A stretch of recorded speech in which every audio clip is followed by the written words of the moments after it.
Politológ Eduard Chmelár komentuje nadchádzajúcu schôdzku Trumpa a Putina na Aliaške a postoj európskych lídrov. Európski lídri sa správajú ako sabotéri mierového procesu. Nadchádzajúca vrcholná schôdzka prezidentov USA a Ruskej federácie by mohla mať predpoklady na to, aby sa stala minimálne udalosťou roka. K jej možnostiam som však čoraz skeptickejší. Donald Trump urobil všetko preto, aby po 158 rokoch zopakoval na tom istom mieste majstrovský kúsok svojho predchodcu Andrewa Johnsona, ktorý od cára Alexandra II. Kúpil ruskú kolóniu Aliašku za $7,2 milióna. Aj obchodník Trump by rád nejaké územie kúpil, prípadne vymenil. Na takúto vysokú hru však nemá karty a navyše má proti sebe veľmi ťažkého súpera, ktorý má na rozdiel od neho veľmi jasnú koncepciu toho, čo chce dosiahnuť. Prvý krok zbabral hneď na začiatku. Jeho vyjednávač Steve Witkoff si zle vysvetlil požiadavky Vladimíra Putina, ktorému tlmočil ruský prezident na prijatí v Kremli. Witkoff po stretnutí informoval šéfa Bieleho domu, že Rusko navrhuje stiahnutie svojich síl zo Záporožia a Chersonu výmenou za uznanie Krymu. V skutočnosti Putin navrhol mierové stiahnutie sa zo Záporožia a Chersonu, pričom americký vyjednávač nepochopil, že stiahnuť sa majú Ukrajinci a nie Rusi. To, čo americký diplomat pochopil ako gesto dobrej vôle, formuloval ruský prezident ako požiadavku. Toto správanie Moskvy môže kadekoho pohoršiť, ale na to, aby ste mu porozumeli, musíte opustiť plané moralizovanie a pokúsiť sa analyzovať situáciu racionálnejšie a bez zbytočnej ideologizácie. Z vojenského, politického i strategického hľadiska je Rusko pred piatkovými rokovaniami vo výrazne silnejšej pozícii a nemá sa kam ponáhľať. Väčšina politických prejavov a mediálnych komentárov sa sústreďuje na potrebu vyhlásenia prímeria, ale prímerie je vo všeobecnosti skôr výsledkom než podmienkou mierových rokovaní, ako to ukazujú skúsenosti z Bosny, Konga, Mozambiku, Severného Írska alebo Sudánu. Navyše, Moskva má praktické dôvody, prečo uprednostňuje akokoľvek dlhé rokovanie o trvalej mierovej zmluve pred mesačným prímerím. Tu sú minimálne 4 z nich. Prvá. Putin si nie je istý, či Trump kontroluje Zelenského. Napríklad 6. augusta 2024 Zelenský napadol Kurskú oblasť bez toho, aby o tom informoval Bidena. A 1. júna tohto roku Zelenský zničil niekoľko ruských strategických bombardérov bez toho, aby o tom informoval Trumpa. Zelenský je neriadená strela, ktorý mení názory častejšie ako počasie a nepredvídateľné osoby sú pre uzatváranie akýchkoľvek dohôd nedôveryhodné. Druhý. Zelenský neponúka nejaký ústupok na zastavenie vojny. Každý deň v zúfalstve vyzýva na prímerie bez toho, aby niečo navrhol. Ja viem, že to isté by niekto mohol povedať aj o Putinovi, ale Zelenský teraz nie je v pozícii, že by si mohol klásť iba požiadavky. Tretí. Rusi vyhrávajú a Ukrajinci ustupujú. Toto je jednoduchá rovnica. Nepoznám z dejín vojenstva prípad, že by sa útočník jednoducho a bez podmienok stiahol práve vo chvíli, keď môže svoje ťaženie víťazne dokončiť. Štvrtý. Putin vie, že Európa by prímerie využila iba na dodávky zbraní Ukrajine a preto nemá dôvod prijať z jeho pohľadu nezmyselné podmienky, ktoré ho po obnovení bojov dostanú do nevýhodnej pozície. O Putinovi si môžeme myslieť, čo chceme, ale ruské požiadavky sú na rozdiel od ukrajinských alebo západných dlhodobo konzistentné a čitateľné. To len my ich odmietame brať do úvahy. Preto požiadavku koalície ochotných, aby sa Ukrajina stala členom NATO, nemôžu v Kremli chápať inak ako sabotáž mierového riešenia konfliktu. Lebo ak Rusko na niečom od začiatku tvrdo trvalo, ak bolo niečo hlavnou motiváciou tejto vojny, tak to bolo rozširovanie Severoatlantickej aliancie na východ a s tým spojené ruské bezpečnostné záujmy. Pripomeňme, že Zelenský a jeho západní spojenci 3 roky opakovali ako mantru, že s Putinom sa nesmie rokovať. Ukrajinský prezident si tento zákaz dokonca presadil do ústavy. Predstavitelia súčasnej opozície vyhlasovali každého, kto apeloval na to, že tento konflikt nemá vojenské riešenie, že by sa mal vyriešiť diplomatickou cestou a že by sme ho nemali eskalovať dodávkami zbraní, vlastizradcom, kolaborantom, ruským agentom a niekedy aj horšie. A dnes všetci kvília, prečo ich nechce Donald Trump prizvať za spoločný stôl. Volodymyr Zelenský vyzýva na priame rokovania s ruským prezidentom, ktorého doteraz odmietal a dourážal, a Ivan Korčok, ktorý doteraz vyčítal slovenskej vláde, že presadzovala naše záujmy na východe, jej dnes zmetene, ako čerstvo prebudený dezorientovaný človek, vyhadzuje na oči, že je jedno, čo sa vo svete deje. Pripadá vám toto normálne? Stanovisko európskych spojencov je v tom lepšom prípade smiešne, ako by si galský kohút myslel, že je pterosaurus. Európska diplomacia za 3,5 roka konfliktu nepriniesla nejaký vlastný návrh, žiadnu konkrétnu iniciatívu a ani teraz nemá nič, len opakovanie nezmyslov. Korčokova požiadavka, že o podobe mierovej dohody nesmie rozhodnúť nikto iný okrem Ukrajiny a že členstvo v NATO je suverénnym právom Ukrajiny, búra zvyšky mýtov o údajne špičkovom diplomatovi, lebo takéto návrhy sú smiešné, hlúpe a nebezpečné. Ich jediným dôsledkom je totiž pokračovanie vojny. A ak sa niekto oháňa právami Ukrajincov a pokúša sa falošne hovoriť za nich, tak nejaký hlas neprehovoril silnejšie ako čerstvý vo štvrtok zverejnený prieskum Gallupovho inštitútu, ktorý ukázal, že až 69% občanov Ukrajiny si želá čo najskoršie ukončenie vojny. Len 24 póckym Ukrajincov stojí za Zelenského pôvodne vytýčenou chimérou boja až do konečného víťazstva. Tieto výsledky sú v dramatickom kontraste s prieskumom, ktorý uskutočnil Gallupov inštitút na začiatku konfliktu v roku 2022, keď vojnu až do porážky Rusov podporovalo až 73% Ukrajincov.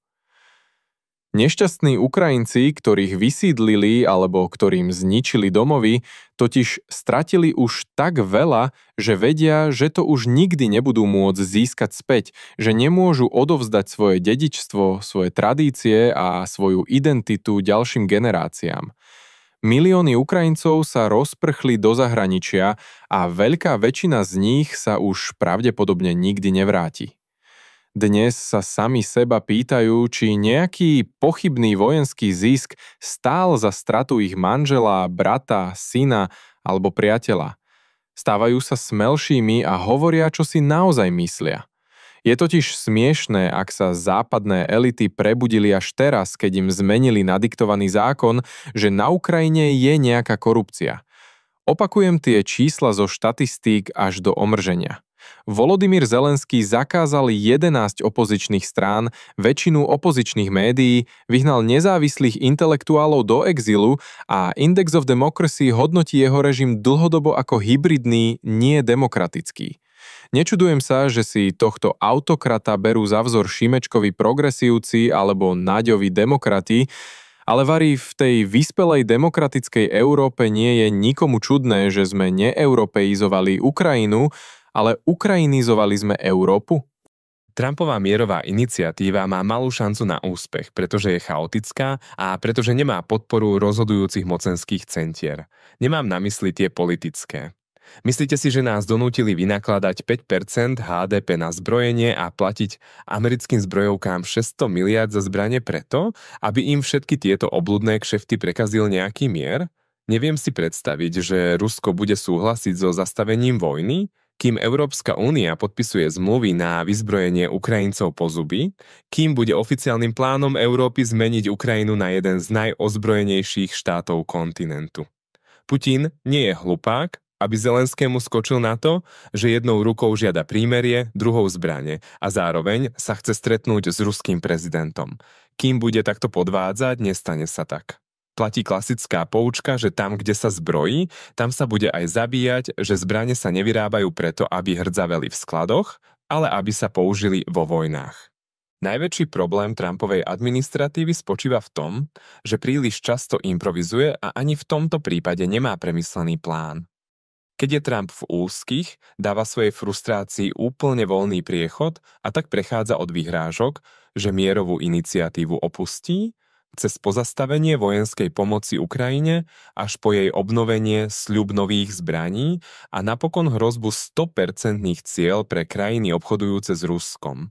Ak Putin nebude súhlasiť s jeho nikdy nedefinovanou dohodou do 50 dní, do 12 dní, do 10, takýto postup má naozaj veľkú šancu na zlyhanie. Preto ma prekvapuje, ale vlastne ani veľmi nie, keď vidím, aké kádre dnes stoja na čele štátov, že západné krajiny namiesto takéhoto nepremysleného chaotického konania nevyužijú svoje bohaté historické skúsenosti s uzatváraním alebo sprostredkovaním zložitých konfliktov v Bosne, Burundi, Kambodži, Kongu, Salvadore, Etiópii, Eritreji, Guatemale, Nikarage, Mozambiku, Namíbii, Angole, Severnom Írsku a Sudáne. Aby som spomenul aspoň tie najznámejšie z posledných 10 ročí. 3 z týchto vojen v Konžskej demokratickej republike, Mozambiku a Sudáne si vyžiadali viac obetí ako odhadovaných 300 až 400 tisíc, ktoré doteraz zahynuli na Ukrajine. Aj v týchto konfliktoch predsa existovala spočiatku nedôvera, či je tá alebo oná strana skutočne pripravená rokovať o ukončení vojny. Ale toto mierotvorcov, ktorí boli úprimne odhodlaní dospieť k mieru, nikdy neodradilo. Vedeli, že to bude zložité a vedeli aj to, že pri účelových obvineniach, že my chceme mier, ale ten druhý nie, bude nevyhnutný nejaký mediátor, nejaký sprostredkovateľ. Zvyčajne to bola OSN, skúsený štátnik, prípadne rešpektovaná mimovládna organizácia. Mediátori používajú rôzne taktiky vyjednávania i nátlaku, stanovujú programy stretnutí, termíny pre kľúčové rozhodnutia, zabezpečujú technickú pomoc a usilujú sa znižovať napätie alebo nedôveru medzi účastníkmi. Väčšina takýchto procesov trvá najmenej 2 roky, niekedy sa počas nich dosiahne prímerie, inokedy nie, ale dôležité je, že to má všetko štrukturovaný rámec, ktorý pri Trumpovej iniciatíve nevidím. Kto toto spochybňuje, nepozná pravidlá vyjednávania. Buď sa s nimi ešte nikdy nestretol, alebo len demagogicky zneužíva situáciu, ako to robí dnes zlomyselná Kaja Kallasová, ktorá sa nedokáže odosobniť od svojich šovinistických predsudkov, alebo za compom štekajúci Ivan Korčok, ktorý sa úplne opustil. Preto treba vysvetliť, samozrejme, že pri takomto type konfliktov je žiadúce, aby sa na základnej kostre budúcej zmluvy dohodli najprv 2 aktéri tejto zástupnej vojny. Nikto nikdy nepovedal, že Ukrajina bude z rokovaní vylúčená, ale bude prizvaná až v ďalšom slede. Sú na to minimálne 2 dobré dôvody. Jednak už spomínané praktické veľmoci prídu s určitými návrhmi, ktoré dajú na schválenie Ukrajine. A potom je tu problematická samotná osoba Volodymyra Zelenského. Už som ho viackrát označil za takého ukrajinského Matoviča, za patologického klamára, ktorý ustavične až zmätočne mení postoje a nie je tým pádom dôveryhodný.